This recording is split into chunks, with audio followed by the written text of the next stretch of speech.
want to first thank you for allowing me to be your state senator. This is the 15th year that I've been able to serve Cocke County, and it's been a pleasure. And I've got a lot of friends over here. You know, when I first heard, Cocke County, it was, you sometimes hear some bad things. And I remember when I first came over here, a gentleman told me, he said, I used to be the meanest man in Cocke County, he said, but then I got saved.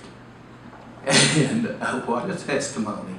And I've been all up and down every little hollow and back roads and everywhere, and I've met the nicest people. Everybody has been so friendly and everything, and sometimes the county gets a bad rap for certain things, but I want to just thank you for the hospitality that you've extended to me, and what a great county this is to live in. When we look at some of the problems that we have in the state of Tennessee, let's just throw the big one out there that everybody's batting around right now, and that's the gasoline tax increase. And first what we've got to look at, do we have a problem? And the problem is when the gasoline tax was set at, we were getting about 15 miles per gallon. Right now we're getting around 30 miles a gallon on the gasoline tax, and so we don't have enough revenue come in to build the roads and to maintenance the roads that we need. But how do we solve that problem? When we look at, there's been different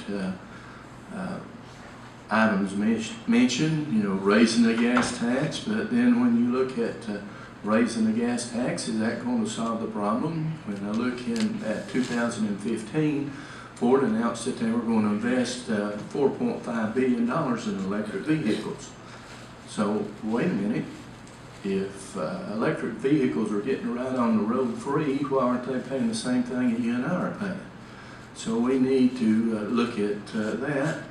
Also in 2025, the new CAFE standards, which is the new mileage required for an average fleet that auto manufacturers put out, is going to be 54 miles a gallon.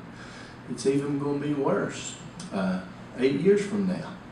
So what is the problem? We don't know what the problem is, and or if anything will pass. I know they had a problem over in the House just getting it out of the subcommittee. So when you look at the Senate bill over and what does it say? It says that you have to report what you're on your odometer. That's all it says. So what's going to come out, we have no idea. One thing that I know is I'm going forward with something that I've got.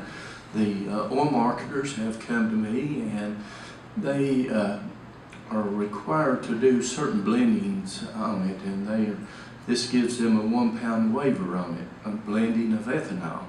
It is very complicated if you're not into oil marketing, but what it will do, if we give them this 1 pound waiver, it costs them approximately a nickel per gallon to do that blending. And if we give them that waiver, then that could reduce the cost of gasoline to nickel. So I don't know what the state's doing, but I've got that bill for the oil marketers, and if it passes, and it looks like it's got a good chance now. We've worked out everything with the oil marketers, the Department of Agriculture, and the automotive manufacturers, and it'll be before the Energy and Agriculture and Natural Resources Committee on Monday, and I don't see any problems with it going forward. So if this passes, it could lower the cost of gasoline and nickel in the state of Tennessee. Also, if we don't pass it, and we have another problem with the Colonial Pipeline, then the state of Tennessee is only one of 4 states that have to do this blending. The other ones don't have to do this anymore. So if the Colonial Pipeline has another problem and it's shut down for a couple of months, we can't go to Kentucky or the states around us and get gasoline because it doesn't meet the blending requirements. So last year there was 2 instances where there were problems with the Colonial Pipeline. So this will help the state of Tennessee and help lower the cost of gasoline no matter what happens on the gasoline tax. Another thing that I'm working with is, it doesn't sound like a big deal, but reflective signage. I know, especially in Cocke County and Newport, people don't realize, but the federal government a few years ago sent down a federal mandate that cities and counties have to change all the signage out, and they didn't fund that. It's an unfunded mandate. So all your signs have to be changed to reflective signage. Well, there's $18 million that comes down each year, and it has to be used for safety. And it's been going for click it or ticket. You'll see billboards, or booze it and lose it. Well, I think it's better that we take that money, part of that $18 million, and go and fund putting up all these signs for the cities and counties. Because if it's an unfunded mandate from the federal government, and we need to turn around, and since we have excess funds, and help the cities and counties out, because that's a big problem. You know, if you've got to find some way to pay for those, you know, it's where you're going to have to pay for them is possibly even raising property tax to do that. So we don't want you to have to do that. When you look at insurance, you know, we had Insure Tennessee up a couple of years ago, and it failed because we knew that we couldn't get out of it, and we knew the cost was going to go so high that we wouldn't be able to afford it. And everybody said we would. But now, just last year, Blue Cross Blue Shield came in, and they said they had to have a 62% increase. And they got that 62% increase. And you know what they did this year, or last of the year? They said, we're not going into the Knoxville market anymore because we can't afford it. And that includes Cocke County, Hamlin County, and some other counties. So even with a 62% increase, the insurance providers are not able to do that. So you can see Obamacare imploding in on itself. You know, it's, even the federal government doesn't do anything, leaves it the way it is.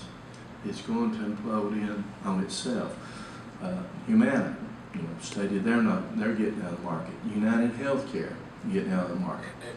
You know, when all the providers, you can say yes, you can get this insurance, but there's no providers out there to get it from. You don't have any insurance. Even if you say yes, we've got the Affordable Care Act, but there's no providers providing insurance, then what do you have? Nothing. So when we look at the state of Tennessee, we're in great shape. We have over $1 billion excess that we brought in, and you know, that's what a great time to be in Tennessee. All the other states around us are jealous, and they have a right to be. How can we help Tennesseans provide jobs? We're the #1 in job creation in the nation right now. And when we look at what industry really needs, one of the things that they have to have when you attract a new business is fiber optic cable. And I know that Glenn is working with the city of Morristown, right? On getting fiber optic cable to Newport. And if you have that, the companies have to have that, especially if you're an international company working with someone from across the seas. They want instant access. When you look at some of the advertisements today, you see one of them says, well, we're 10 times better than this one because they can offer 60 megabytes. Well, with fiber optic cable, that's over 1,000 megabytes that you can get out of that, and even up to 2,000 megabytes on that. I know, say, over in Morristown, we just last year got a company that was 550 employees. They required 2 fiber optic providers, you know, one for in case of a backup. And because the city of Morristown had that fiber optic, that they were able to get those jobs. But you know, we're working with the city of Newport, and it's doing a good job on that. It looks like November or something is the time period that to bring Newport into the future. You know, there's only 7 gig cities in the state that have this capability, and Newport will be the 8th. And that's what industry is looking for, is the electronic highway. You know, we look and say, how can we get new roads coming through this area? We're working on that, and Cocke County has more road projects going per capita than any other county. I know that. Greene County's asking, why does Cocke County have $50 million more approved in it than Greene County has? But you know, you got a lot of problems, and you were neglected a lot of years, and we're making sure those are taken care of.